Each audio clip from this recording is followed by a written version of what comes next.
Hey guys, welcome back to my channel Karnam explained. ನನ್ನ ಹೆಸರು ವೈಜಯಂತ್ ಕರ್ಣಮ್. ನಾನು ಇವತ್ತಿನ ಈ ಒಂದು ವಿಡಿಯೋಲಿ ಎಕ್ಸ್ಪ್ಲೇನ್ ಮಾಡ್ತಾ ಇದ್ದೀನಿ ದೇವರ ಪಾರ್ಟ್ 1 ಮೂವಿನ. ಸ್ಟೋರಿ ಸ್ಟಾರ್ಟ್ ಮಾಡೋಕ್ಕಿಂತ ಮುಂಚೆ ನೀವೇನಾದರೂ ನಮ್ಮ ಚಾನಲ್ ಸಬ್ಸ್ಕ್ರೈಬ್ ಮಾಡ್ಕೊಂಬಿಡಿ. So let's see how it goes. Cinema start ಆಗುತ್ತೆ 1996 ಒಳಗಡೆ. ಇಲ್ಲಿ ಸ್ವಲ್ಪ ಗೃಹ ಮಂತ್ರಿಗಳು ಮತ್ತು ರಾ ಏಜೆಂಟಿನ ಮೀಟಿಂಗ್ ಆಗ್ತಾ ಇರುತ್ತೆ ಮುಂಬೈಯಲ್ಲಿ. ಇಲ್ಲಿ ಇಂಡಿಯನ್ ಕ್ರಿಕೆಟ್ ವರ್ಲ್ಡ್ ಕಪ್ ಇಂದು ಮೇಜಬಾನಿ ಆಗ್ತಾ ಇತ್ತು.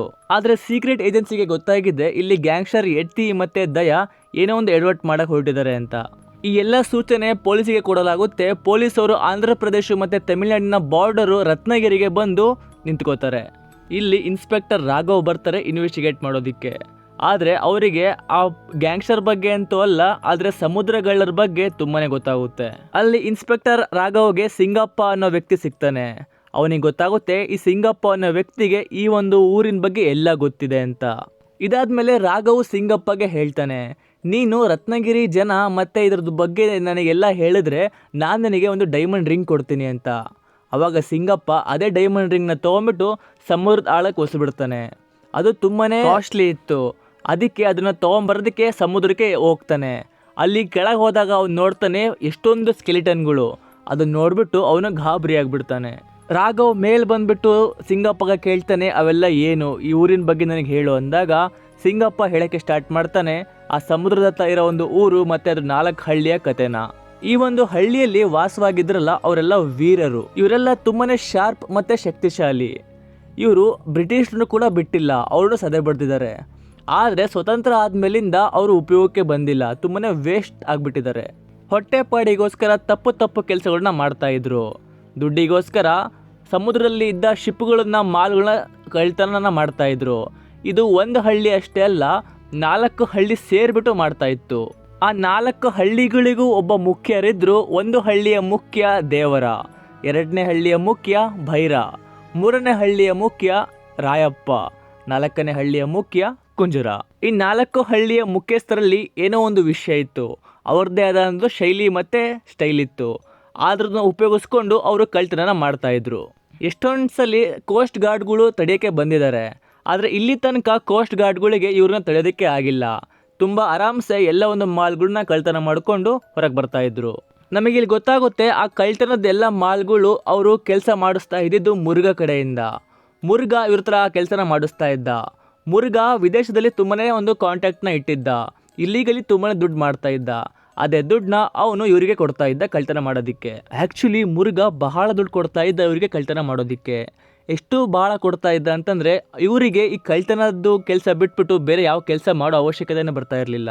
ಅದಕ್ಕೆ ಆ 4 ಹಳ್ಳಿ ಜನಗಳು ಮುರುಘಾಗೋಸ್ಕರ ಕೆಲಸನ ಮಾಡ್ತಾ ಇದ್ರು ಕಳ್ತನದ್ದು. ಈ ಒಂದು 4 ಹಳ್ಳಿಗಳಿದ್ವಲ್ಲ, ಆ 4 ಹಳ್ಳಿಗೂ ತುಂಬಾನೇ ಫೇಮಸ್ ಅಂದರೆ ಇಲ್ಲಿ ದೇವರ ಆಗಿದ್ದ. ದೇವರಂಗೆ ಒಬ್ಬ ಮಗ ಕೂಡ ಇದ್ದ, ಅವನ ಹೆಸರು ಬರ. ಊರಿನ ಜನ ಎಲ್ಲ ತುಂಬಾನೇ ರೆಸ್ಪೆಕ್ಟ್ ಮಾಡ್ತಾ ಇದ್ರು ದೇವರಾಗೆ. ಮತ್ತೆ ರಾಯಪ್ಪಂಗೆ ಒಬ್ಬ ಮಗಳಿದ್ಲು, ಕುಂಜ್ರ ಮತ್ತೆ ಭೈರಾಗೆ ಮಗ ಇದ್ರು. ದೇವರನ ಫ್ಯಾಮಿಲಿಯಲ್ಲಿ ಅವನ ಹೆಂಡತಿ ಇದ್ಲು. ಅವಳು ಅವನನ್ನ ತುಂಬಾನೇ ಪ್ರೀತಿ ಮಾಡ್ತಾ ಇದ್ಲು. ಮತ್ತೆ ದೇವರನ್ಗೆ ಒಬ್ಬ ಅಜ್ಜಿ ಕೂಡ ಇದ್ಲು.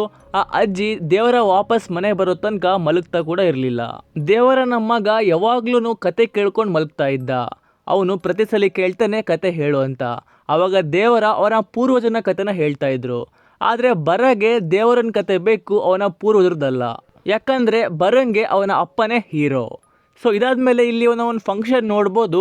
ಇಲ್ಲಿ 4 ಹಳ್ಳಿಗಳು ಸೇರ್ಕೊಂಡ್ಬಿಟ್ಟು ಒಂದು ಫಂಕ್ಷನ್ನ ಮಾಡ್ತಾರೆ, ಆಯುಧ ಪೂಜೆ. ಆ ಆಯುಧಗಳು ಇವರಿಗೆ ದೇವರಿದ್ದಂಗೆ, ಅದನ್ನ ಅವರು ಪೂಜಿಸ್ತಾ ಇದ್ರು. ಇಲ್ಲಿ ಒಂದು ಸಂಗ್ರಾಮ ಕೂಡ ನಡೆಯುತ್ತೆ. 4 ಹಳ್ಳಿಗಳಲ್ಲಿ ಜಗಳ ಆಡ್ತಾರೆ. ಯಾರು ಗೆಲ್ತಾರೋ ಆ ಆಯುಧಗಳನ್ನ ಅವರು ಅವರ ಒಂದು ಹಳ್ಳಿಗೆ ತೊಗೊಂಡು ಕೂಡ ಹೋಗ್ಬೋದು. ಈ ಒಂದು ಟ್ರೆಡಿಷನ್ನು ಅನಾದಿ ಕಾಲದಿಂದ ನಡ್ಕೊಂಡು ಬಂದೇ ಇದೆ. ಈ ಸಲ ದೇವರ ಹೇಳ್ತಾನೆ ಈ ಒಂದು ಟ್ರೆಡಿಷನ್ನ ನಮ್ಮ ಪೂರ್ವಜರು ಮಾಡ್ತಾ ಇದ್ರು. ಆದರೆ ನಾವು ಅಣ್ಣ ತಮ್ಮಂದ್ರಿದ್ದಂಗೆ, ನಾವು ಜಗಳಾಡೋದು ಬೇಡ. ರಾಯಪ್ಪನ ಹಳ್ಳಿಯಲ್ಲಿ ತುಂಬ ವರ್ಷಗಳಿಂದ ಈ ಒಂದು ಕಾರ್ಯ ನಡೆದಿಲ್ಲ. ಅದಕ್ಕೆ ನಾವೇನು ಮಾಡೋಣ ಅಂತಂದರೆ ಪ್ರತಿ ವರ್ಷವೂ ಒಬ್ಬೊಬ್ಬರು ಒಂದು ಹಳ್ಳಿಗೆ ಆಯುಧ ಪೂಜೆನ ಮಾಡಿಸ್ಕೊಡೋಣ ಅಂತ ಹೇಳ್ತಾನೆ. ದೇವರನ ಈ ಒಂದು ಮಾತು ಕೇಳಿ ಅಲ್ಲಿ ಎಲ್ರಿಗೂ ಕೋಪ ಬಂತು. ಯಾರೂ ಒಪ್ಕೊಳ್ಳಿಲ್ಲ. ತುಂಬಾನೇ ಒಫೆಂಡ್ ಆಗಿದ್ದು ಯಾರು ಅಂತಂದರೆ ಅದು ಭೈರ. ಭೈರ ಹೇಳ್ತಾನೆ ಈ ಒಂದು ಸಂಗ್ರಾಮ ನಮ್ಮ ಪೂರ್ವಜರು ನಡೆಸ್ಕೊಂಡು ಬಂದಿದ್ದಾರೆ, ನಾವು ಅವರನ್ನು ಡಿಸ್ರೆಸ್ಪೆಕ್ಟ್ ಮಾಡಬಾರ್ದು, ಅದು ಹೇಗಿದೆಯೋ ಆ ಥರ ಮಾಡ್ಕೊಂಡು ಹೋಗೋಣ ಅಂತ ಹೇಳ್ತಾನೆ. ಈ ಒಂದು ಪ್ರಥ ನಿಲ್ಲಬಾರ್ದು. ಆ್ಯಕ್ಚುಲಿ ಈ ಒಂದು ಸಂಗ್ರಾಮದ್ದು ಸ್ವಲ್ಪ ರೂಲ್ಸ್ಗಳಿದ್ವು. ಪ್ರತಿಯೊಂದು ಹಳ್ಳಿದು ಇಬ್ರು ಮನುಷ್ಯರು ಮಾತ್ರ ಯಾವ ಜಗಳನ ಆಡ್ಬೋದಾಗಿತ್ತು. ಯಾರು ಕೊನೆ ತನಕ ಉಳ್ಕೊಂತಾರೋ ಆ ಆಯುಧಗಳನ್ನ ಅವರು ಹಳ್ಳಿಗೆ ತಗೊಂಡು ಹೋಗ್ಬೋದಾಗಿತ್ತು. ಇಲ್ಲಿ ಸ್ಟಾರ್ಟ್ ಆಗುತ್ತೆ ಸಂಗ್ರಾಮ. ಪ್ರತಿಯೊಂದು ಹಳ್ಳಿಯಲ್ಲೂ ಜಗಳ ಆಡ್ತಾರೆ. ಅದ್ರ ಲಾಸ್ಟಿಗೆ ಉಳ್ಕೊಳ್ಳೋದು ದೇವರ ಮತ್ತೆ ಭೈರ. ಇವರಿಬ್ರು ತುಂಬಾನೇ ಭಯಂಕರವಾಗಿ ಜಗಳ ಆಡ್ತಾರೆ. ಆದರೆ ಕೊನೆಗೆ ದೇವರ ಈ ಒಂದು ಫೈಟ್ನ ಗೆಲ್ತಾನೆ. ಗೆದ್ದಿದ ತಕ್ಷಣ ಆ ಶಸ್ತ್ರಗಳನ್ನ ಅವನು ರಾಯಪ್ಪನ ಹಳ್ಳಿಗೆ ಕಳಿಸ್ಕೊಡ್ತಾನೆ. ಅವರು ಇದೊಂದು ಸಂಗ್ರಾಮನ ಗೆದ್ದ ಹಾಗೆ. ಆಕ್ಚುಲಿ ದೇವರ ಒಬ್ಬ ಲೀಡರ್ ಇದ್ದಂಗೆ. ಅವನು ಅವನ ಹಳ್ಳಿ ಮಾತ್ರ ಅಲ್ಲ, ಬೇರೆ ಹಳ್ಳಿಗಳ ಜನದ ಬಗ್ಗೆ ತಲೆ ಕೆಡಿಸ್ಕೊತಾ ಇದ್ದ. ಇವಾಗ ಮುರುಘ ವಾಪಸ್ ಬರ್ತಾನೆ. ಬಂದ್ಬಿಟ್ಟು ಹೇಳ್ತಾನೆ, ಇನ್ನೊಂದು ಕೆಲಸ ಬಂದಿದೆ, ನೀವು ಮತ್ತೆ ಕಳ್ತನ ಮಾಡಬೇಕು ಅಂತ. ಆದರೆ ಈಗ ದೇವರ ಇಲ್ಲ ಅಂತ ಅಂತಾನೆ. ಯಾಕಂದರೆ ಕೋಸ್ಟಲ್ ಗಾರ್ಡ್ಸ್ ಇಂದು ಸೆಕ್ಯೂರಿಟಿ ಲೆವೆಲ್ ರೈಸ್ ಆಗಿತ್ತು. ಅದಕ್ಕೆ ಸ್ವಲ್ಪ ದಿನ ನಾವು ಸುಮ್ಮನೆ ಆಗೋಣ, ಸ್ವಲ್ಪ ದಿನ ಆದಮೇಲೆ ನಾನು ಆ ಮಾಲ್ಗಳನ್ನ ವಾಪಸ್ ತೆಗಿತೀನಿ ಅಂತ ಹೇಳ್ತಾನೆ. ಆದರೆ ಭೈರ ಹೇಳ್ತಾನೆ, ದೇವರ ಇರಲಿ ಬಿಡಲಿ, ನಾನು ಆ ಮಾಲ್ನ ಕಳ್ತನ ಮಾಡೇ ಮಾಡ್ತೀನಿ ಅಂತ. ಆದರೆ ಅಲ್ಲಿರೋ ಪ್ರತಿಯೊಬ್ಬರಿಗೂ ಗೊತ್ತಿತ್ತು, ದೇವರ ಇಲ್ಲ ಅಂದರೆ ಆ ಮಾಲ್ ಹೊರಗೆ ಬರೋಕ್ಕೆ ಅಸಾಧ್ಯ ಅಂತ. ಈ ವಿಷಯ ರಾಯಪ್ಪಗೂ ಕೂಡ ಗೊತ್ತಿತ್ತು, ಅವನಿಲ್ಲ ಅಂದರೆ ಈ ಕೆಲಸ ಆಗಲ್ಲ ಅಂತ. ಅದಕ್ಕೆ ರಾಯಪ್ಪ ದೇವ್ರ ಹತ್ರ ಬಂದು ಹೇಳ್ತಾನೆ, ಈ ಒಂದು ಕಳ್ತನ ಸಕ್ಸಸ್ಫುಲಿ ಆಗಬೇಕು ಅಂತಂದರೆ ನೀನು ನಮ್ಮ ಜೊತೆ ಇರಲೇಬೇಕು ಅಂತ. ಅದಕ್ಕೆ ದೇವರ ರಾಯಪ್ಪನ ಮಾತಿಗೆ ಬೆಲೆ ಕೊಟ್ಬಿಟ್ಟು ಅವ್ರ ಜೊತೆ ಶಾಮೀಲಾಗ್ತಾನೆ ಆ ಒಂದು ಕಳ್ತನ ಮಾಡೋದಕ್ಕೆ. ಇವರು ಎಲ್ಲ ಒಂದು ಮಾಲ್ನ ಕದೀತಾರೆ.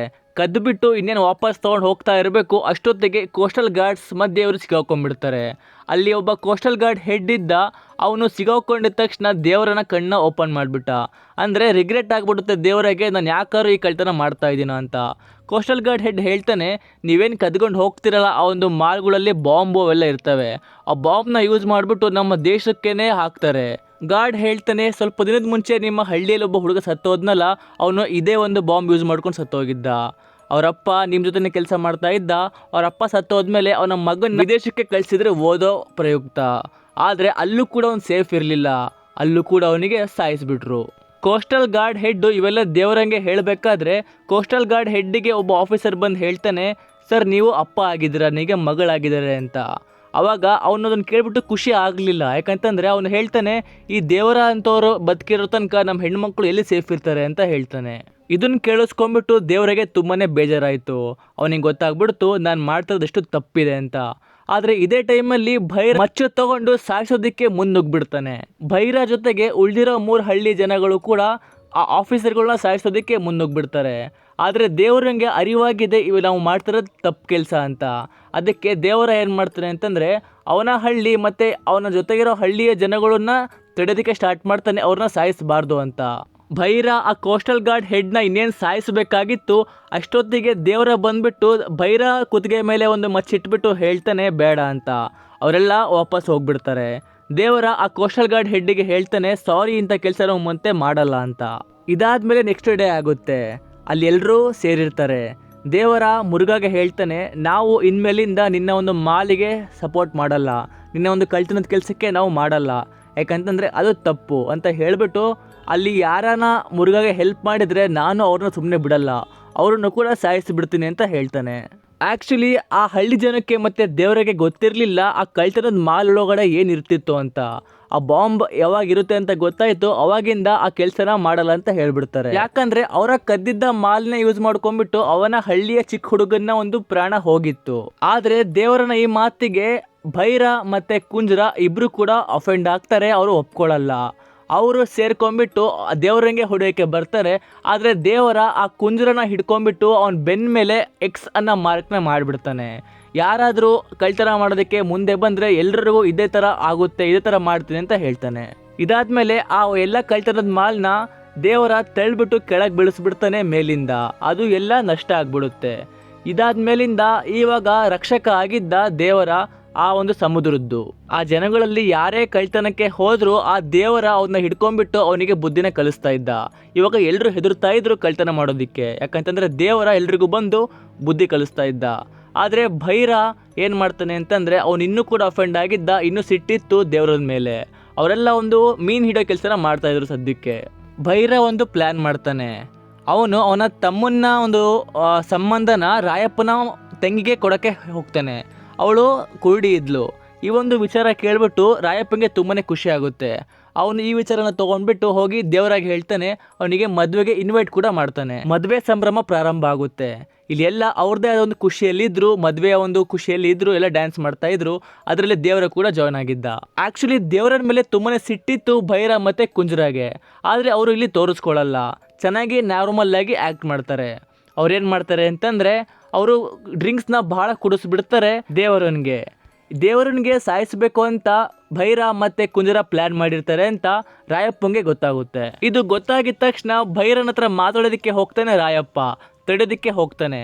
ಆದರೆ ಅವನು ಒಪ್ಕೊಳ್ಳಲ್ಲ. ಭೈರ ಹೇಳ್ತಾನೆ, ಇವತ್ತು ರಾತ್ರಿ ಇಲ್ಲ ನಿನ್ನ ತಂಗಿ ಸಾಯ್ತಾಳೆ ಅಥವಾ ದೇವರ, ಯಾರು ಅಂತ ನೀನೇ ಡಿಸೈಡ್ ಮಾಡು. ನಿನ್ನ ತಂಗಿ ಬದುಕಬೇಕು ಅಂತಂದರೆ ಹೋಗ್ಬಿಟ್ಟು ದೇವ್ರಂಗೆ ಹೇಳ್ಬಿಡು, ಸಮುದ್ರದ ಹತ್ರ ಇವತ್ತೊಂದು ಕಳ್ತನ ಆಗಲಿದೆ, ಹೋಗಿ ತಡಿ ಅಂತ. ತನ್ನ ತಂಗಿಯ ಜೀವನ ಕಾಪಾಡೋದಕ್ಕೋಸ್ಕರ ಭೈರ ಹೇಳಿದ ಮಾತನ್ನ ರಾಯಪ್ಪ ಕೇಳ್ತಾನೆ. ಅವ್ನು ಹೇಗೆ ಹೇಳ್ತಾನೋ ಆ ಥರ ಹೋಗ್ಬಿಟ್ಟು ದೇವ್ರಂಗೆ ಹೇಳ್ತಾನೆ. ದೇವರ ಇದನ್ನು ಕೇಳಿಸ್ಕೊಂಡ್ಬಿಟ್ಟು ತುಂಬಾನೇ ಶಾಕ್ ಆಗ್ತಾನೆ. ಹೋಗ್ತಾನೆ ಅವನು ಸಮುದ್ರದ ಹತ್ರ ಆ ಒಂದು ಕಳ್ತನನ ತಡೆಯೋದಿಕ್ಕೆ. ಆದರೆ ದೇವ್ರಂಗೆ ಅಲ್ಲಿ ಹೋದ್ಮೇಲೆ ಗೊತ್ತಾಗುತ್ತೆ ಅಲ್ಲಿ ಯಾವ ಕಳ್ತನ ಅಲ್ಲ, ಅವನನ್ನ ಸಾಯಿಸೋದಿಕ್ಕೆ ಮಾಡೋ ಪ್ಲಾನ್ ಅಂತ. ಅಲ್ಲಿ ಅವನನ್ನು ಸಾಯಿಸೋದಿಕ್ಕೆ ಬಹಳ ಜನ ಬಂದಿದ್ರು, ಅವರೆಲ್ಲ ತುಂಬಾನೇ ಸ್ಟ್ರಾಂಗ್ ಇದ್ರು. ಆದರೆ ದೇವರ ತುಂಬಾನೇ ಸ್ಟ್ರಾಂಗ್ ಇದ್ದ. ಅವನು ಒಬ್ಬೊಬ್ಬರಿಗೂ ಹುಡುಕಿ ತುಂಬಾನೇ ಚೆನ್ನಾಗಿ ಹೊಡಿತಾನೆ, ಪ್ರತಿಯೊಬ್ಬರಿಗೂ ಸಾಯಿಸ್ತಾನೆ. ಬೆಳಿಗ್ಗೆ ಆಗುತ್ತೆ, ಅಲ್ಲಿ ಜನ ಬಂದು ನೋಡ್ತಾರೆ, ಅಲ್ಲಿ ಹೆಣಗಳ ರಾಶಿನೇ ಬಿದ್ದಿತ್ತು. ಆದರೆ ಅಲ್ಲಿ ದೇವರ ಇರಲಿಲ್ಲ. ಅಲ್ಲಿ ಕಲ್ಲಲ್ಲಿ ಏನೋ ಒಂದು ಬರ್ದಿತ್ತು, ಅದನ್ನ ದೇವರ ಬರ್ದಿದ್ದ. ಆ ಕಲ್ಲಲ್ಲಿ ದೇವರ ಬರ್ದಿದ್ದ, ನಾನು ಈ ಊರಲ್ಲೇ ಇದ್ಕೊಂಡು ಆ ಕೆಂಪು ಸಮುದ್ರನ ರಕ್ಷಣೆ ಮಾಡೋದಕ್ಕಾಗಲ್ಲ, ಆದರೆ ಯಾರೇ ಆಗಲಿ ಆ ಸಮುದ್ರದಲ್ಲಿ ಒಂದು ಕಳ್ತನ ಮಾಡೋದಕ್ಕೆ ಬಂದರೆ ನಾನು ವಾಪಸ್ ಬರ್ತೀನಿ, ಅವರಿಗೆ ಸಾಯಿಸ್ತೀನಿ ಅಂತ ಹೇಳಿರ್ತಾನೆ. ಇದಾದ ತಕ್ಷಣ ಇಂಟರ್ವಲ್ ಆಗುತ್ತೆ. ಸ್ಟೋರಿ 12 ವರ್ಷ ಮುಂದೂಡುತ್ತೆ. ನಮಗಿಲ್ಲಿ ಹೇಳಲಾಗುತ್ತೆ ಆ 12 ವರ್ಷದಲ್ಲಿ ಒಂದು ಕಳ್ತನ ಕೂಡ ಆ ಸಮುದ್ರದಲ್ಲಿ ಆಗಿರಲಿಲ್ಲ ಅಂತ. ಸೊ ಜನಗಳು ತುಂಬಾ ಹೆದರ್ತಾ ಇದ್ರು, ಆ ದೇವರ ಬಲಿಯಲ್ಲಿ ಬಂದ್ಬಿಡ್ತಾನೋ ಅಂತ. ಮತ್ತೆ ಆ 12 ವರ್ಷದಲ್ಲಿ ಒಂದು ಸಲ ಕೂಡ ಆ ದೇವರ ಯಾರ ಕಣ್ಣಿಗೂ ಕಾಣಿಸ್ಕೊಂಡಿಲ್ಲ. ನಮಗೆ ಇದಾದ್ಮೇಲೆ ನೆಕ್ಸ್ಟ್ ಸೀನಲ್ಲಿ ದೇವರನ ಮಗ ಬರನ ತೋರಿಸ್ತಾರೆ. ಅವನು ಡಿಟ್ಟೋ ಅವ್ರ ಅಪ್ಪನ ಥರನೇ ಇದ್ದ, ಆದರೆ ಜಸ್ಟ್ ನೋಡೋದಿಕ್ಕೆ ಮಾತ್ರ. ಆದರೆ ಅಪ್ಪನ ಗುಣ ಸ್ವಲ್ಪನೂ ಇರಲಿಲ್ಲ. ಅಪ್ಪ ಅಷ್ಟು ಶಕ್ತಿಶಾಲಿ ಮತ್ತು ಧೈರ್ಯವಂತ ಆಗಿರ್ತಾನೆ, ಆದರೆ ಮಗ ತುಂಬ ಹೆದರುಪುಕ್ಕಳಾಗಿರ್ತಾನೆ. ಅವನು ಅವರವರಿಗೆ ಹೊಡೆಯೋದಿಲ್ಲ, ತುಂಬಾನೇ ಹೆದರ್ತಾ ಇರ್ತಾನೆ. ಬರ ಅವರ ಅಪ್ಪನ ಹೇಟ್ ಮಾಡ್ತಾ ಇದ್ದ. ಯಾಕಂತಂದ್ರೆ ಅವನ ಅಜ್ಜಿ ಮತ್ತೆ ಅಮ್ಮ ಪ್ರತಿ ಸಲ ದೇವರನ್ನ ಕಾಯ್ಕೊಂಡೇ ಕೂತಿದ್ರು. ಅವ್ನು ಹೇಳ್ತಾನೆ, ನಮ್ಮಪ್ಪ ಬರಲ್ಲ, ಅವನು ಬೇಕಂತ ನಮ್ಮನ್ನ ಬಿಟ್ಟು ಹೋಗಿದ್ದಾನೆ, ಯಾಕೆ ಬರ್ತಾನೆ ಅಂತ ಹೇಳ್ತಾನೆ. ನಾವು ನೆಕ್ಸ್ಟ್ ಸೀನಲ್ಲಿ ತಂಗ ಅನ್ನೋ ಹುಡುಗಿನ ನೋಡ್ಬೋದು. ಅವಳು ರಾಯಪ್ಪನ ಮಗಳಾಗಿರ್ತಾಳೆ. ಅವಳಿಗೆ ತುಂಬಾನೇ ದೊಡ್ಡ ಡ್ರೀಮ್ಸ್ ಇದ್ವು, ಅಂದರೆ ಡ್ರೀಮ್ ಬಾಯ್. ಅವನಿಗೆ ಅವನ ಹುಡುಗ ತುಂಬಾನೇ ಧೈರ್ಯವಂತ ಆಗಿರಬೇಕು, ದೇವರನ್ ಟೈಪು. ಇದಾದ್ಮೇಲೆ ನಮಗೆ ಭೈರನ ತೋರಿಸ್ತಾರೆ. ಅವನಿಗೆ ಸ್ವಲ್ಪ ಏಜ್ ಆಗಿತ್ತು. ಅವರು ಮಾತಾಡ್ತಾರೆ, ದೇವರನ್ನ ಸಾಯಿಸೋದಕ್ಕೆ ಹೋಗಿದ್ರಲ್ಲ ಆ ರಾತ್ರಿ, ಅವತ್ತು ಭೈರ ಅವನಿಗೆ ಹೊಡೆದಕ್ಕೆ ಹೋಗಿರ್ಲಿಲ್ಲ, ರಾಯಪ್ಪ ಕೂಡ ಹೋಗಿರ್ಲಿಲ್ಲ. ಆದ್ರೆ ಕುಂಜರ ಅಂತ ಒಬ್ಬ ಇದ್ನಲ್ಲ, ಆ ಇನ್ನೊಬ್ಬ ಮುಖ್ಯ ವ್ಯಕ್ತಿ, ಅವನು ಹೋಗಿದ್ದ. ಆದ್ರೆ ದೇವರ ಅವನಿಗೆ ಸಾಯಿಸಿದ್ದ. ಕುಂಜರನ ಮಗ ಇವಾಗ ದೊಡ್ಡವನಾಗಿದ್ದಾನೆ, ಅವನು ಕೂಡ ರಿವೆಂಜ್ ಕಾಯ್ತಾ ಇದ್ದಾನೆ ದೇವರಂಗಾಗಿ. ಆದ್ರೆ ದೇವರ ಅಂತೂ ಕಾಣಿಸ್ಕೊಂಡಿಲ್ಲ 12 ವರ್ಷ ಆದ್ರೂ ಕೂಡ. ನಮಗಿಲ್ಲಿ ತೋರಿಸ್ತಾರೆ ಭೈರನ್ ಮಗ ಕೂಡ ದೊಡ್ಡನಾಗಿರ್ತಾನೆ. ನೆಕ್ಸ್ಟ್ ನಾವಿಲ್ಲಿ ನೋಡ್ಬೋದು, ಭರ ನೋಟಿಸ್ ಮಾಡ್ತಾನೆ, ಅವನ ಹಳ್ಳಿಯಲ್ಲಿ ತುಂಬಾ ಜನ ಒಂಥರ ಹುಷಾರಿಲ್ದಂಗಿದ್ರು. ಇದಕ್ಕೆ ರೀಸನ್ ಆ ಹಳ್ಳಿ ಜನ ಅಂತಾರೆ, ನಾವು ಬಹಳ ವರ್ಷದಿಂದ ಶಸ್ತ್ರ ಒಂದು ಪೂಜೆ ಮಾಡಿಲ್ಲ, ಅದಕ್ಕೆ ಈ ಥರ ಆಗ್ತಿರ್ಬೋದು ಅಂತ ಹೇಳ್ತಾರೆ. ಸೊ ಭರ ಹೋಗ್ಬಿಟ್ಟು ರಾಯಪ್ಪನ ಹತ್ರ ಹೇಳ್ತಾನೆ, ನಾವು ಭೈರ ಹತ್ರ ಹೋಗ್ಬಿಟ್ಟು ಶಸ್ತ್ರಾಭ್ಯಾಸ ಮಾಡೋದಕ್ಕೆ ಶಸ್ತ್ರಗಳನ್ನ ಕೊಡ್ರಿ ಅಂತ ರಿಕ್ವೆಸ್ಟ್ ಮಾಡೋಣ ಅಂತ. ಅವಾಗ ರಾಯಪ್ಪ ಹೇಳ್ತಾನೆ, ಇನ್ನು ಸಂಗ್ರಾಮದೊಳಗಡೆ ಇಳಿಯಬೇಕಂತ ಇದೆಯಾ ಅಂತ ಕೇಳಿದಾಗ ಬರ ಅಂತೂ ಇಲ್ಲಪ್ಪ, ನಾನಂತೂ ಜಗಳಾಡಲ್ಲ ಅಂತ ಹೇಳ್ತಾನೆ. ಹೆದರ್ಕೊಂಡ್ಬಿಡ್ತಾನೆ. ನಾನು ಜಸ್ಟ್ ರಿಕ್ವೆಸ್ಟ್ ಮಾಡ್ಕೊಂಬಣ ಹೋಗ್ಬಿಟ್ಟು ಭೈರ ಹತ್ರ ಹೇಳಕ್ ಬಂದಿದ್ದೆ ಅಂತ ಹೇಳಿದಾಗ ಇವೆಲ್ಲ ಮಾತುಗಳನ್ನ ತಂಗ ಕೇಳಿಸ್ಕೊಂತ ಇದ್ಲು. ಅವಳಿಗೆ ಅರ್ಥ ಆಗ್ಬಿಟ್ಟಿದೆ ಇವಾಗ, ಅವಳು ಹುಡುಕ್ತಾ ಇರೋಂಥ ಹುಡುಗ ಇವನಂತೂ ಅಲ್ಲ, ಯಾಕಂತಂದ್ರೆ ಇವನು ತುಂಬಾನೇ ಹೆದರುಪುಕ್ಳ. ಇದಾದ ತಕ್ಷಣ ನೆಕ್ಸ್ಟ್ ಸೀನಲ್ಲಿ ರಾಯಪ್ಪ ಭರನ್ನ ಕರ್ಕೊಂಡ್ಬಿಟ್ಟು ಭೈರ ಹತ್ರ ಹೋಗ್ತಾನೆ ರಿಕ್ವೆಸ್ಟ್ನ ಮಾಡೋದಿಕ್ಕೆ. ಅಲ್ಲಿ ಭರ ರಿಕ್ವೆಸ್ಟ್ ಮಾಡ್ಕೊತಾನೆ, ಶಸ್ತ್ರಗಳನ್ನ ನಮಗೆ ಕೊಡ್ರಿ, ನಾವು ಪೂಜೆ ಮಾಡೋದಕ್ಕೆ ಈ ಸಲ ಬೇಕು ಅಂತ. ಆದರೆ ಭೈರ ಒಪ್ಕೊಳ್ಳೋದಿಲ್ಲ. ತುಂಬಾನೇ ಕಿಂಡಲ್ ಮಾಡಿಬಿಟ್ಟು ತುಂಬಾನೇ ಅಸಹ್ಯವಾಗಿ ಮಾತಾಡ್ತಾನೆ ಭರಾಗೆ. ಯಾಕೆ ನಿಮ್ಮ ಹಳ್ಳಿಯಲ್ಲಿ ಯಾರು ಗಂಡ್ಸಿಲ್ವಾ ಜಗಳಾಡೋದಿಕ್ಕೆ? ಇಲ್ಲ ಅಂದರೆ ಹೇಳು, ಆ ಸಮುದ್ರ ಹತ್ರ ಹೋಗ್ಬಿಟ್ಟು ನಮ್ಮ ಊರಲ್ಲಿ ಗಂಡ್ಸು ಯಾರೂ ಇಲ್ಲ, ದೇವರಪ್ಪ ಪ್ಲೀಸ್ ನನ್ನ ಹತ್ರ ಬಾ ಅಂತ ಕೂಕೋ ಅಂತ ಸುಮ್ಮನೆ ಕಿಂಡಲ್ ಮಾಡ್ತಾನೆ. ಇದಾದ ತಕ್ಷಣ ಇಲ್ಲಿ ಸಂಗ್ರಾಮ ನಡೀತಾ ಇರುತ್ತೆ. ಪ್ರತಿ ವರ್ಷ ಮಾಡೋ ಥರ ಆಯುಧ ಪೂಜೆನ ಭೈರ ಇರೋ ಹಳ್ಳಿಯಲ್ಲಿ ಆಗ್ತಾ ಇರುತ್ತೆ. ಆದರೆ ಇಲ್ಲಿ ಸಡನ್ ಆಗಿ ಒಂದು ಟ್ವಿಸ್ಟ್ ಬರುತ್ತೆ. ಭರ ಸಂಗ್ರಾಮದೊಳಗೆ ಇಳಿದು ಬಿಡ್ತಾನೆ ಜಗಳನ ಆಡೋದಿಕ್ಕೆ. ಶಸ್ತ್ರಾಭ್ಯಾಸನ ತೊಗೊಂಡು ಹೋಗಲೇಬೇಕು ಅಂತ ಡಿಸೈಡ್ ಆಗ್ತಾನೆ. ಆದರೆ ಸ್ಟಾರ್ಟಿಂಗು ತುಂಬಾ ಹೊಡೆಸ್ಕೊತಾನೆ, ಅವನು ಸೋಲ್ತಾನೆ ಅಂತ ಅನ್ಕೋಬೇಕು. ಅಷ್ಟೊತ್ತಿಗೆ ಸ್ವಲ್ಪ ಹೊತ್ತಾದ್ಮೇಲೆ ಅವನು ಅವರಿಗೆ ಹೊಡೆಯೋಕ್ಕೆ ಸ್ಟಾರ್ಟ್ ಮಾಡ್ತಾನೆ. ಅವನು ಗೆದ್ದು ಬಿಡ್ತಾನೆ ಆ ಒಂದು ಫೈಟ್ನ. ಆದರೆ ಭರಂಗೆ ಅಷ್ಟೊಂದು ಧೈರ್ಯ ಮತ್ತು ಪವರ್ ಹೇಗೆ ಬಂತು ಸಡನ್ಲಿ ಅಂತಂದರೆ, ಅವನು ಯಾರಿಗೆ ಹೊಡಿತಾ ಇದ್ನಲ್ಲ ಆ ಹೊಡಿಸ್ಕೊತಿರೋರಿಗೆ ಆಲ್ರೆಡಿ ಅವ್ರ ಡ್ರಿಂಕಲ್ಲಿ ಏನೊಂದು ಮಿಕ್ಸ್ ಮಾಡಿರ್ತಾರೆ. ಅದಕ್ಕೋಸ್ಕರ ಅವರು ಒಂಥರ ನಶೆಯಲ್ಲಿರ್ತಾರೆ. ಸೊ ಅವ್ರಿಗೇನು ಗೊತ್ತಾಗಲ್ಲ, ಅವರು ತುಂಬಾ ವೀಕ್ ಆಗ್ತಾರೆ. ಅವಾಗ ಇವನು ಹೊಡೆದು ಬಿಡ್ತಾನೆ. ಈ ಒಂದು ವಿಷಯ ನೆಕ್ಸ್ಟ್ ಡೇ ಎಲ್ರಿಗೂ ಗೊತ್ತಾಗುತ್ತೆ. ಭೈರ ಹೇಳ್ತಾನೆ ಅವನು ನಮಗೆ ಮೋಸ ಮಾಡಿದ್ದಾನೆ, ನಾನು ಅವನನ್ನು ಬಿಡಲ್ಲ. ಆದರೆ ರಾಯಪ್ಪ ಹೇಳ್ತಾನೆ ಭೈರಂಗೆ, ನೀನು ನೆನ್ನೆ ಸಂಗ್ರಾಮ ನೋಡಿದ್ಯಾ ಅಷ್ಟೇ, ಆದರೆ ನಾನು ಭರನ್ನ ಕಣ್ಣಲ್ಲಿ ಅವನ ಅಪ್ಪ ದೇವರನ್ನ ನೋಡಿದ್ದೀನಿ. ನಶೆ ಆಗಿದ್ರೆ ಇಷ್ಟೊತ್ತಿಗೆ ನಶೆ ಇಳಿಬೇಕಿತ್ತು, ಆದರೆ ಅವ್ನು ಹೊಡೆದಿರೋ ಹೊಡೆತಕ್ಕೆ ಇವರು ಇನ್ನೂ ಕೂಡ ಎದ್ದಿಲ್ಲ. ಸೊ ನಾವು ದೇವರನ ಮಗನ ಕೆಣಕೋದು ಬೇಡ ಅಂತ ಹೇಳಿದಾಗ ಭೈರ ಒಪ್ಕೋತಾನೆ. ಅವನೊಂದು ವಾಪಸ್ ಕೆಲಸನ ಶುರು ಮಾಡ್ಕೊತಾನೆ. ಆ್ಯಕ್ಚುಲಿ ಭೈರ ಒಂದು ಮಿಷನ್ನಲ್ಲಿದ್ದ. ಅವನ ಜನನ್ನ ಅವನು ಟ್ರೈನ್ನ ಮಾಡ್ತಾ ಇದ್ದ. ಆ ಜನಗಳು ಕೂಡ ತುಂಬಾ ಟ್ರೈನ್ ಆಗಿದ್ದರು. ಅವರು ನೀರೊಳಗಡೆ 9 ನಿಮಿಷದ ತನಕ ಅವರ ಒಂದು ಉಸಿರನ್ನ ತಡ್ಕೊಂಡು ಇಟ್ಕೊತಾ ಇದ್ರು. ಭೈರ ಮುರುಗನ ಹತ್ರ ಹೋಗ್ಬಿಟ್ಟು ಹೇಳ್ತಾನೆ, ನಾವು ಕಳ್ತನ ಮಾಡೋದಕ್ಕೆ ರೆಡಿ ಇದ್ದೀವಿ ಅಂತ. ಆದರೆ ಮುರುಗ ಒಪ್ಕೊಳ್ಳಲ್ಲ. ನಾನು ಎಲ್ಲಿ ತನಕ ದೇವರನ್ನ ಹೆಣ ನೋಡಲ್ವೋ ಅಲ್ಲಿ ತನಕ ನಾನು ಅಸೈನ್ಮೆಂಟ್ನ ತೊಗೊಳ್ಳಲ್ಲ ಅಂತ ಹೇಳಿದಾಗ ನಾವಿಲ್ಲಿ ನೋಡ್ಬೋದು, ಭರನ ಅಜ್ಜಿಗೆ ಸಡನ್ಲಿ ಹುಷಾರು ತಪ್ಪಿಬಿಡುತ್ತೆ. ಯಾಕಂತಂದರೆ ಊರಿನ ಜನರ ಬಾಯಲ್ಲಿ ಅವಳು ಕೇಳ್ತಾಳೆ ದೇವರ ಸತ್ತೋದ ಅಂತ. ಅದಕ್ಕೆ ಅವಳಿಗೆ ಒಂಥರ ಆಗ್ಬಿಡುತ್ತೆ. ಅಜ್ಜಿಯ ಹೆಲ್ತ್ ಸರಿ ಹೋಗ್ತಿರ್ಲಿಲ್ಲ. ಅವಳ ಹೆಲ್ತ್ ಸರಿ ಹೋಗಬೇಕು ಅಂತಂದರೆ ಸ್ವತಃ ದೇವರನ್ನೇ ಅವಳ ಕಣ್ಮುಂದೆ ಬಂದು ನಿಂತ್ಕೋಬೇಕಿತ್ತು. ಈ ಒಂದು ವಿಚಾರ ಭೈರಂಗೂ ಕೂಡ ಗೊತ್ತಿತ್ತು. ಅದಕ್ಕೆ ಅವನು ಅವರ ಮನೆ ಹೊರಗೆ ನಿಂತ್ಕೊತಿದ್ದ, ದೇವರ ಬಂದುಬಿಟ್ರೆ ಅವ್ರನ್ನ ಸಾಯಿಸ್ಬೋದು ಅಂತ. ಒಂದು ದಿನ ದೇವರ ಸ್ವತಃ ಬಂದುಬಿಟ್ಟು ಅಜ್ಜಿಯ ಕಣ್ಮುಂದೆ ನಿಂತ್ಕೊತಾನೆ. ದೇವ್ರನ್ನ ಕಣ್ಣಾರೆ ನೋಡಿಬಿಟ್ಟು ಅವಳ ಅಜ್ಜಿ ತುಂಬಾ ಖುಷಿ ಪಟ್ಟಿದ್ಲು ಮತ್ತು ಸರಿ ಹೋಗ್ಬಿಟ್ಟಿದ್ಲು. ಆ ದೇವರ ಬಂದಿದ್ದ ವಿಷಯ ಊರಿನ ಜನಕ್ಕೆ ಗೊತ್ತಾಗುತ್ತೆ, ಭೈರಂಗೆ ಗೊತ್ತಾಗುತ್ತೆ. ಅವರು ಅವನ್ನ ಸಾಯಿಸೋದಕ್ಕೆ ಹೋರಾಡ್ತಾರೆ. ಆದರೆ ದೇವರ ತಪ್ಪಿಸ್ಕೊಂಡ್ಬಿಡ್ತಾನೆ, ಅವನು ಅವನ ಕೈಗೆ ಸಿಗೋದಿಲ್ಲ. ಆದರೆ ಭೈರಂಗೆ ಒಂದು ಮಾತು ಗೊತ್ತಾಗಿದೆ, ದೇವರ ಪವರ್ಫುಲ್ ಮುಂಚೆ ಥರ ಇಲ್ಲೋ ಇವಾಗ. ಯಾಕಂತಂದರೆ ಅವನು ಇದ್ದಿದ್ರೆ ನಮ್ಮ ಹತ್ರ ಹೋರಾಡೋನು, ಹೇಡಿ ಥರ ಈ ಥರ ಓಡ್ತಾ ಇರಲಿಲ್ಲ. ಈ ವಿಚಾರ ಮುರುಗಂಗೆ ಗೊತ್ತಾಗುತ್ತೆ. ಅವನು ಒಪ್ಕೋತಾನೆ, ಈ ಶನಿವಾರ ನಾವು ಕಳ್ತನ ಮಾಡ್ತಾ ಇದ್ದೀವಿ ಸಮುದ್ರದಲ್ಲಿ ಅಂತ ಹೇಳ್ತಾನೆ. ಆ್ಯಕ್ಚುಲಿ ಭರಂಗೆ ಒಬ್ಬ ತಂಗಿ ಕೂಡ ಇದ್ಲು. ಅವಳು ಒಂದು ದಿವಸ ನಡ್ಕೊಂಬರ್ಬೇಕಾದ್ರೆ ಭೈರನ್ ಜನಗಳು ಅವಳಿಗೆ ರೇಗಿಸ್ತಾರೆ, ತುಂಬ ಅಶ್ಲೀಲವಾಗಿ ಮಾತಾಡ್ತಾರೆ. ಅವಳು ಅಳ್ತಾಳೆ. ಈ ವಿಚಾರ ಭರಂಗೆ ಗೊತ್ತಾಗುತ್ತೆ. ಅವನು ಭೈರನ್ ಕಡೆ ಹತ್ರ ಹೋಗ್ಬಿಟ್ಟು ಅವರಿಗೆ ಸಖತ್ತಾಗಿ ಹೊಡಿತಾನೆ. ಭರ ಆ್ಯಕ್ಚುಲಿ ಏನು ಮಾಡ್ಕೊಳಕ್ಕಾಗಲ್ಲ ಅಂತ ಅವ್ರು ಅಂದ್ಕೊಂಡಿದ್ರು. ಆದರೆ ಅವನು ಅವನ ತಂಗಿಗೋಸ್ಕರ ಎಷ್ಟು ಚೆನ್ನಾಗಿ ಅವನಿಗೆ ಹೊಡಿತಾರೆ ಅಂತಂದರೆ ಅವರಿಗೆ ತುಂಬಾ ರಕ್ತ ಬರುತ್ತೆ. ನೆಕ್ಸ್ಟ್ ಡೇ ಇನ್ನೊಂದು ಶಾಕಿಂಗ್ ವಿಷಯ ಗೊತ್ತಾಗುತ್ತೆ. ಭರ ನೆನ್ನೆ ಹೊಡೆದಿರ್ತಾನಲ್ಲ, ಅದರಲ್ಲಿ ಒಬ್ಬನ ಪ್ರಾಣ ಅಂತೂ ಹೋಗೇ ಬಿಟ್ಟಿರುತ್ತೆ. ಈ ವಿಚಾರ ಗೊತ್ತಾಗ್ಬಿಟ್ಟು ಭರಂಗೂ ತುಂಬಾ ಶಾಕ್ ಆಗ್ಬಿಡುತ್ತೆ. ಏನಾಗ್ಬಿಡ್ತಪ್ಪ ನನ್ನ ಕೈಲಿ ಅಂತ. ಅದಾದ ತಕ್ಷಣ ಕ್ಷಮೆ ಕೇಳೋದಕ್ಕೆ ಅವನು ಭೈರ ಹತ್ರ ಹೋಗ್ತಾನೆ. ಯಾಕಂತಂದರೆ ಅವನು ಸಾಯಿಸಿರೋದು ಭೈರನ ಕಡೆ ಅವನ್ನ. ಅವ್ನು ಹೋಗ್ಬಿಟ್ಟು ಭೈರ ಹತ್ರ ನಿಂತ್ಕೊಂಡು ಹೇಳ್ತಾನೆ, ತುಂಬಾ ಹೆದರ್ಕೊಂಡಿರ್ತಾನೆ, ಎಲ್ಲಿ ಅವನನ್ನು ಸಾಯಿಸಿಬಿಡ್ತಾನೋ ಇವರು ಅಂತ. ಅವ್ನು ಹೇಳ್ತಾನೆ, ರಾತ್ರಿ ತುಂಬಾ ನಾನು ಕುಡ್ದಾಗ ನಿಮಗೆ ಗೊತ್ತಿರುತ್ತೆ ಏನೇನಾಗುತ್ತೆ ಅಂತ. ಮತ್ತು ಅವನು ತುಂಬಾ ಕೆಟ್ಟದಾಗಿ ನನ್ನ ತಂಗಿ ಬಗ್ಗೆ ಮಾತಾಡಿದ್ದ. ಸೊ ನಾನು ನಿಮ್ಮ ಕಡೆಯವನ್ನೇ ಅಂತ ತಿಳ್ಕೊಂಬಿಟ್ಟು ನನ್ನನ್ನು ಕ್ಷಮಿಸಿಬಿಡ್ರಿ ಅಂತ ಹೇಳ್ತಾನೆ. ಆವಾಗ ಭೈರ ಹೇಳ್ತಾನೆ, ಆಯಿತು, ನೀನು ನಮ್ಮ ಕಡೆನಾಗಿದ್ದರೆ ನಾನು ಹೇಳೋ ಒಂದು ಕೆಲಸನ ಮಾಡು ಅಂತ. ನಾಳೆ ಕಳ್ತನ ಮಾಡೋದಕ್ಕೆ ಹೋಗ್ತಾ ಇದ್ದಾರಲ್ಲ, ನೀನು ಅವ್ರ ಜೊತೆ ಹೋಗಬೇಕು ಅಂತ ಹೇಳಿದಾಗ ಅವನು ಹ್ಞೂ ಅಂತ ಅನ್ಲೇಬೇಕಾಗುತ್ತೆ. ಆದರೆ ನಮಗಿಲ್ಲಿ ಗೊತ್ತಾಗುತ್ತೆ ಆ್ಯಕ್ಚುಲಿ ಭರ ಅಲ್ಲ ಸಾಯಿಸಿರೋದು, ಭೈರನೇ ಅವನ ಕಡೆಯವನ್ನ ಸಾಯಿಸ್ಬಿಟ್ಟು ಭರನ ಮೇಲೆ ಆ ಒಂದು ಬ್ಲೇಮ್ನ ಹಾಕಿರ್ತಾನೆ. ನೆಕ್ಸ್ಟ್ ಡೇ ಅವರು ಕಳ್ತನ ಮಾಡೋದಕ್ಕೆ ಹೋಗ್ತಾರೆ ಸಿ ಹತ್ರ. ಭರ ಸ್ವಲ್ಪ ಹೆದರ್ಕೊಂಡಿದ್ದ. ಆ್ಯಕ್ಚುಲಿ ಆ ಒಂದು ಕ್ಷಣದಲ್ಲಿ ಯಾವಾಗ ಬೇಕಾದರೂ ದೇವರ ಪ್ರಕಟ ಆಗ್ಬೋದು, ಅವನು ಇವ್ರಿಗೆಲ್ಲರೂ ಸಾಯಿಸ್ಬೋದು ಅಂತ ಎಲ್ರಿಗೂ ಒಂದು ಭಯ ಇತ್ತು. ಅವರು ಕೋಸ್ಟಲ್ ಗಾರ್ಡ್ ಕಣ್ಣಿಂದ ಹೆಂಗೋ ಒಂದು ತಪ್ಪಿಸ್ಕೊಂಡ್ಬಿಟ್ಟು ಎಲ್ಲ ಮಾಲ್ನು ಅವರು ಕಳ್ತನ ಮಾಡ್ಕೊಂಡು ಹೋಗ್ತಾ ಇದ್ರು. ಇನ್ನೊಂದು ಕಡೆ ಭರನ ಅಮ್ಮ ಗಾಬರಿಯಿಂದ ಓಡ್ ಬಂದ್ಬಿಟ್ಟು ಸಿಂಗಪ್ಪ ಹತ್ರ ಹೇಳ್ತಾಳೆ, ನನ್ನ ಮಗನೇ ಇವತ್ತು ಸಮುದ್ರ ಹತ್ರ ಹೋಗಿದ್ದಾನೆ ಕಳ್ತನ ಮಾಡೋದಿಕ್ಕೆ, ದೇವರ ಅವನ ಮಗ ಅಂತ ನೋಡಿದೆ ಅವನಿಗೂ ಕೂಡ ಸಾಯಿಸಿಬಿಡ್ತಾನೆ ಅಂತ ಹೇಳಿದಾಗ ಸಿಂಗಪ್ಪ ಹೇಳ್ತಾನೆ, ನಿನಗೊಂದು ರಹಸ್ಯಮಯದ ವಿಚಾರವನ್ನು ಹೇಳ್ತೀನಿ. ನೀನು ಯಾರನ್ನ ಭರ ಅಂತ ಅಂದ್ಕೊಂಡಿದ್ದೆಲ್ಲ ಅವನೇ ದೇವರ. ಆ್ಯಕ್ಚುಲಿ ದೇವರ 17 ವರ್ಷದ ಮುಂಚೆನೇ ಸತ್ತು ಹೋಗಿದ್ದ. ಅವಾಗಿಂದ ಭರ ಒಂದು ಕಟ್ಟುಕತೆ ಮಾಡಿದ್ದ, ದೇವರನ ಒಂದು ಭಯ ಹಾಗೆ ಉಳಿದಿರಲಿ ಅಂತ. ಯಾರೂ ಕೂಡ ಮತ್ತೆ ಸಮುದ್ರದ ಹತ್ರ ಹೋಗ್ಬಿಟ್ಟು ಕಳ್ತನ ಮಾಡೋ ಒಂದು ತಪ್ಪು ಮಾಡಬಾರ್ದು ಅಂತ ಅವನೇ ಒಂದು ಕಟ್ಟುಕತೆ ಸೃಷ್ಟಿ ಮಾಡಿದ್ದ. ಅದು ಸಕ್ಸಸ್ ಕೂಡ ಆಗಿತ್ತು. ಯಾಕಂದರೆ ದೇವರ ಎಲ್ಲಿ ಬಂದುಬಿಡ್ತಾನೋ ಅಂತ ಒಂದು ಭಯ ಎಲ್ಲರ ಮನಸ್ಸಲ್ಲೂ ಸ್ಟ್ರಾಂಗ್ ಆಗಿತ್ತು. ಸೊ ಅದಕ್ಕೆ ನೀನು ಭರನ್ ಬಗ್ಗೆ ಯೋಚನೆ ಮಾಡಬೇಡ, ನೀನು ಭಯ ಪಡಬೇಕಾಗಿರೋದು ಭರನ್ ಜೊತೆ ಯಾರು ಹೋಗಿದಾರಲ್ಲ ಅವ್ರದ್ದು. ಸೊ ನಮಗಿಲ್ಲಿ ಗೊತ್ತಾಗುತ್ತೆ ಆ್ಯಕ್ಚುಲಿ ದೇವರ 12 ವರ್ಷದ ಮುಂಚೆನೇ ಸತ್ತು ಹೋಗ್ಬಿಟ್ಟಿದ್ದ. ಆದರೆ ಅವನೆಲ್ಲಿ ಬಂದುಬಿಡ್ತಾನೋ ಅಂತ ಒಂದು ಭಯ ಇದೆಯಲ್ಲ, ಅದು ಮಾತ್ರ ಜೀವಂತ ಇದೆ ಇಲ್ಲಿ ತನಕ. ಸೊ ಇಲ್ಲಿ ಸಮುದ್ರದ ಲುಟೇರೆಗಳು ಲೂಟಿ ಮಾಡ್ತಾ ಇರ್ತಾರಲ್ಲ, ಅವಾಗ ಅಲ್ಲಿ ಒಂದು ಶಾರ್ಕ್ ಬರುತ್ತೆ. ಸೊ ಅವಾಗ ಭರ ಇದ್ದವನು ಅಲ್ಲಿ ಇರೋರ್ನೆಲ್ಲೂ ನೀರೊಳಗೆ ತೊಗೊತಾನೆ. ಅವರಪ್ಪ ಹೇಗೆ ಅವರ ಬೆನ್ನಿನ ಹಿಂದ್ಗಡೆ ಎಕ್ಸ್ನ ಮಾರ್ಕ್ನ ಮಾಡಿ ಸಾಯಿಸ್ತಾ ಇದ್ರಲ್ಲ, ಅದೇ ಥರ ಸೇಮ್ ಭರ ಅವ್ರ ಅಪ್ಪನ ಥರನೇ ಅವರಿಗೆ ಸಾಯಿಸ್ಬಿಡ್ತಾನೆ. ಭರ ಪ್ರತಿಯೊಬ್ಬರನ್ನು ಸಾಯಿಸ್ಬಿಟ್ಟು ಎಲ್ಲರ ಹೆಣನ ತೊಗೊಂಡ್ಬಿಟ್ಟು ದಡ ಹತ್ರ ಬರ್ತಾನೆ. ಅಲ್ಲಿ ಸಿಂಗಪ್ಪ ಆಲ್ರೆಡಿ ಇರ್ತಾನೆ. ಅವನಿಗೆ ಆಲ್ರೆಡಿ ಎಲ್ಲ ವಿಷಯ ಮುಂಚೆನೇ ಗೊತ್ತಿತ್ತು. ಆ್ಯಕ್ಚುಲಿ ಭರ ಇರ್ತಾನಲ್ಲ, ಅವನು ಕೂಡ ಅವನ ಸ್ವತಃ ಬೆನ್ನಿನ ಮೇಲೆ ಕೂಡ ಆ ಎಕ್ಸ್ನ ಮಾರ್ಕ್ನ ಮಾಡ್ಕೊತಾನೆ. ಯಾಕಂತಂದರೆ ಅವನು ಕೂಡ ಕಳ್ತನ ಮಾಡೋದಕ್ಕೆ ಹೋಗಿದ್ನಲ್ಲ, ಅದಕ್ಕೆ. ಇವೆಲ್ಲ ಸ್ಟೋರಿ ಸಿಂಗಪ್ಪ ಇನ್ಸ್ಪೆಕ್ಟರ್ ರಾಘವ್ಗೆ ಹೇಳ್ತಾನೆ. ಈ ಎಲ್ಲ ಸ್ಟೋರಿನ ಕೇಳಿಸ್ಕೊಂಬಿಟ್ಟು ರಾಘವ್ ಒಂದೇ ಒಂದು ಕ್ವಶನ್ ಕೇಳ್ತಾನೆ. ಆ ಕ್ವಶನ್ನು ಆಡಿಯನ್ಸ್ ಆಗಿ ನಾವು ಕೂಡ ಕೇಳಬೇಕು. ಏನಪ್ಪ ಅಂತಂದರೆ, ಆ್ಯಕ್ಚುಲಿ ಅಷ್ಟು ಸ್ಟ್ರಾಂಗ್ ಇದ್ನಲ್ಲ ದೇವರ, ಅವನನ್ನು ಸಾಯಿಸಿರೋ ಮಹಾಪುಣ್ಯಾತ್ಮ ಮಹಾಬಾಹುಬಲಿ ಯಾರು ಅಂತ ಕೇಳಿದಾಗ ನಮಗೆ ಹೇಳಲಾಗುತ್ತೆ, ದೇವರನ್ನ ಕೊಂದಿದ್ದು ಬೇರೆ ಯಾರೂ ಅಲ್ಲ, ಸ್ವತಃ ಭರ. ಎಸ್, ದೇವರನ್ನ ಸ್ವಂತ ಮಗನೇ ಅವರ ಅಪ್ಪನ್ನ ಕೊಲೆ ಮಾಡ್ತಾನೆ.